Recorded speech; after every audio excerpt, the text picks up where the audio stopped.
Philippines में राष्ट्रीय आपदा घोषित, लाओस में 40% गैस स्टेशन बंद, दक्षिण कोरिया में कम नहाने की अपील, वॉशिंग मशीन पर रोक, इलेक्ट्रिक सीढ़ियां भी बंद, नेपाल में कई घरों में नहीं बन रहा रोज खाना, लोग बासी खाना खाने को मजबूर, भारत के कई शहरों में अंतिम संस्कार के लिए गैस इस्तेमाल पर रोक, 9 देशों में दर्जनों तेल रिफाइनरी, प्राकृतिक गैस फील्ड तबाह, अमेरिका यूरोप में आसमान छू रहे तेल के दाम, खतरे में ट्रंप की कुर्सी। ये हालत उन देशों की है जिसमें अमेरिका को छोड़कर कोई भी देश सीधे तौर पर जंग में शामिल नहीं है। तभी तो फिलीपींस के राष्ट्रपति कहते हैं, हम लोग उस युद्ध के पीड़ित हैं जिसके हम हिस्सा ही नहीं, क्योंकि पूरी दुनिया ऊर्जा से चलती है और ऊर्जा यानी तेल गैस संकट आने का मतलब है दुनिया का एक तरीके से ठहर जाना। और शुरुआती 25 दिनों में दुनिया भर में हाहाकार मच गया है, तो आगे क्या और बुरे दिन आने वाले हैं। फिलीपींस का एक न्यूज़पेपर लिखता है, आपदा की वजह से देश उस कगार पर है जहां जो भी हमने बनाया है सब कुछ खत्म होने वाला है। क्या वाकई ऐसी स्थिति पैदा होने वाली है? तो इसका जवाब है हाँ, क्योंकि होर्मुज जलडमरू मध्य जितने दिन बंद रहेगा उतने ही दिन दुनिया के लिए स्थिति खराब होगी। अभी भारत में जहाज तो आ रहे हैं, लेकिन पाकिस्तान के जहाज को ईरान ने रोक दिया।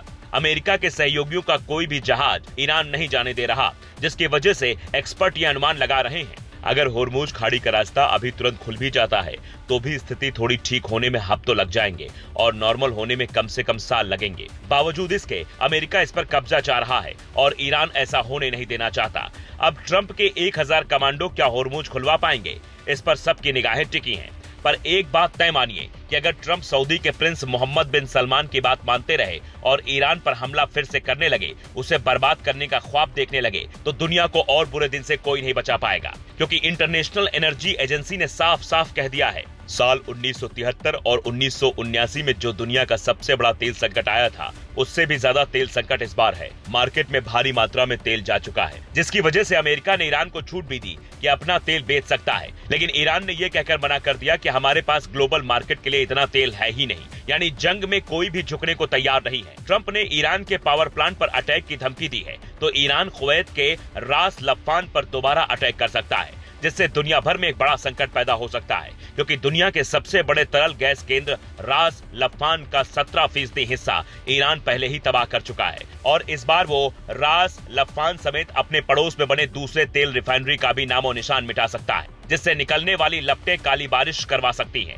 और लोगों के स्वास्थ्य पर बड़ा खतरा पैदा कर सकती है। इसलिए मानवता के लिहाज से अब ये लड़ाई बंद करने की अपील जोर पकड़ने लगी है और ऐसे वक्त में भारत की भूमिका बड़ी हो जाती है, क्योंकि पहले भी अमेरिका के ही एक एक्सपर्ट ने यह कहा था कि अगर जंग रुकवाना है तो ट्रंप मोदी को फोन मिलाएं, क्योंकि भारत ही इकलौता देश अभी ऐसा है जो ईरान और अमेरिका दोनों से बात कर सकता है। बाकायदा 24 मार्च की शाम ट्रंप ने मोदी को फोन भी किया और ये फोन ऐसे वक्त में आया जब उससे पहले पाकिस्तान के जरिए 15 पॉइंट वाला शांति प्रस्ताव ट्रंप ने ईरान को भिजवाया और वो खारिज हो गया था। तो क्या भारत इस वक्त दुनिया के लिए संकट मोचन की भूमिका निभाने वाला है? और अगर हाँ, तो कैसे? इसे समझना होगा।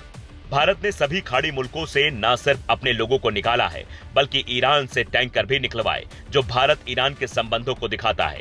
ईरान ये गारंटी मांग रहा है कि उस पर दोबारा हमला न हो, जिसका भरोसा अमेरिका इजराइल से बातचीत करके भारत दे सकता है। भारत ब्रिक्स के अध्यक्ष के रूप में ईरान को इसके दूसरे सदस्यों रूस और चीन के जरिए से तनाव कम करने के लिए मना सकता है। रूस और चीन के दम पर ही ईरान अब तक ये युद्ध इतना सटीक लड़ रहा है और इन देशों की अमेरिका से नहीं बनती। यहाँ भारत बड़ी भूमिका निभा सकता है। यही वजह है कि यूएई से लेकर अमेरिका के पूर्व अधिकारी कर्नल डगलस मैकग्रेगर तक को यह उम्मीद है कि भारत ही अब शांति स्थापित करवा सकता है।